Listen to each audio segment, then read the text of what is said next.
which is almost unheard of in my world. Mr. Heavy Chevy, behold. Wailing wire, behold. Behold.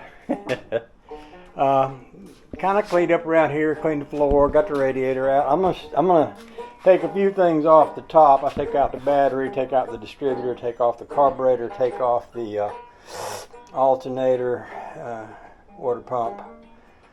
This alternator bracket, I want to be able to come back later and look at it and remember how everything fits. So I'll probably take a few pictures. I'm going to disconnect the exhaust manifolds. I'll probably pop off the fuel pump. I may not have to, but I know I'll probably take the starter off because generally that gets in the way. And I'm going to try to lift it out between the manifolds, which will make it easier when I go to put it back in, because I spent a long time getting those exhaust manifolds not to leak. And after I work on top of the car, there's 2 bolts that I can get to from back in here. Once I get that distributor out of the way, I can disconnect the oil pressure line in here, unconnect the throttle linkage and the transmission passing gear linkage, lift that distributor out, take the plug wires out, probably take the plugs off.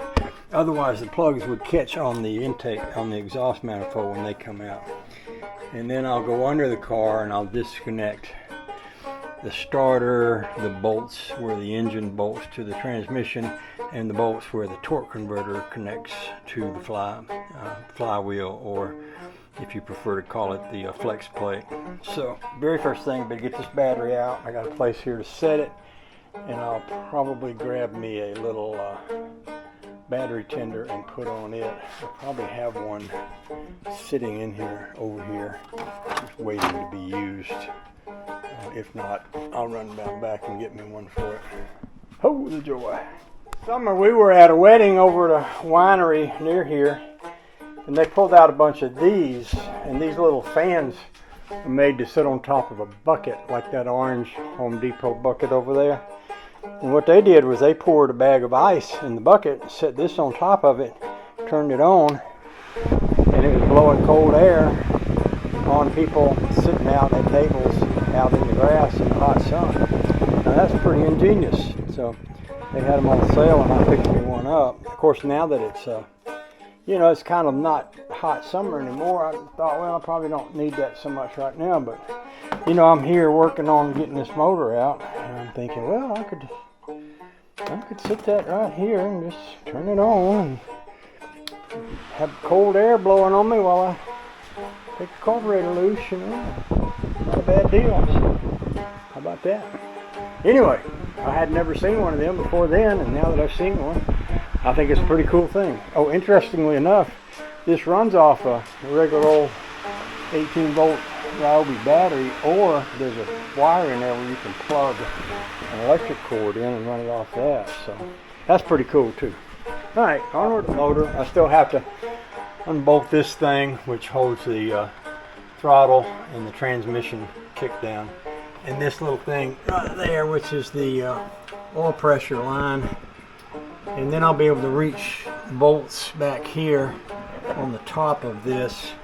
Before I take anything else loose than that, though, I'm going to go under it, drop the starter, take the bolts all out from under the bottom, torque converter bolts, engine bolts, where it attaches to the transmission.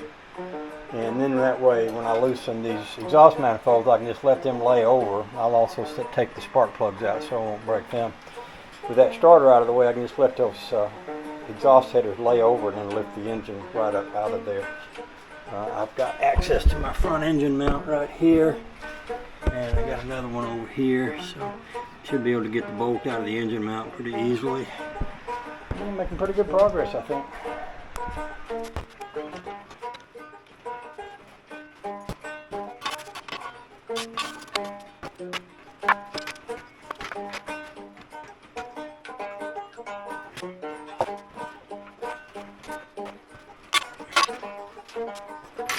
Okay then, see, I tried to say sister, come out there, but I hadn't unbolted my manifolds yet. So Get a little ahead of myself.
Hey, I'm gonna stop right there and come back tomorrow morning and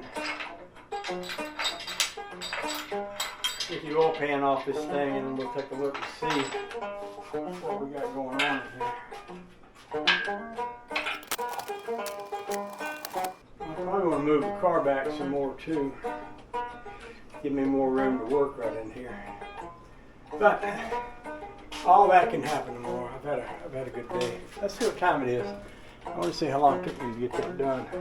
It's 5:03, and Larry came over and helped me set the hood off here at about 10, a little after 10 or 10:30.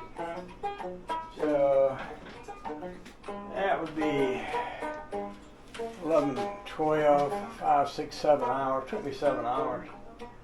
Well, it takes as long as it takes. Yes, indeed.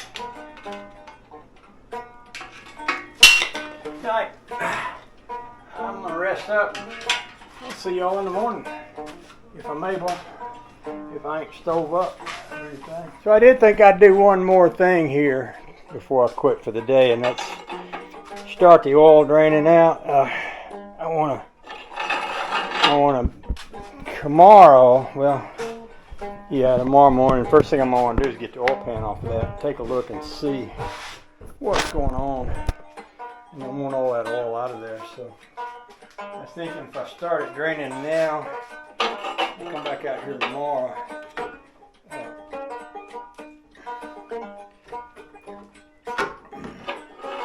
She should be nice and dry. Get that oil pan off without wearing all of it. That'd be good. Oh, I'm glad I stuck that screwdriver in there. Yeah. So, yeah.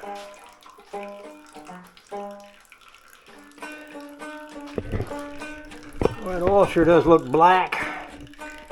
It wasn't in there long. Interesting. Okay, so tomorrow morning we'll come out here and pop the oil pan off and just have a look-see at it. See what we think. Holy joy. That went pretty good. I said we took the hood off about 10:30. I was working on it before Larry came over, so I probably got about 8 or 9 hours in it, which is, that ain't nothing to brag about. But I am old. I can always claim that I'm old and infirmed, and I'm not as fast as them young boys that work pit crews for Mario Andretti and all that. You know, I do the best I can do for my age. So, pretty curious. We'll see what it looks like inside the oil pan in the morning. Alrighty then, time for me to go get cleaned up. This time I'm really going. I'm not coming back. Not coming back till in the morning. That's what I say. Yes, sirree. Yes, sirree.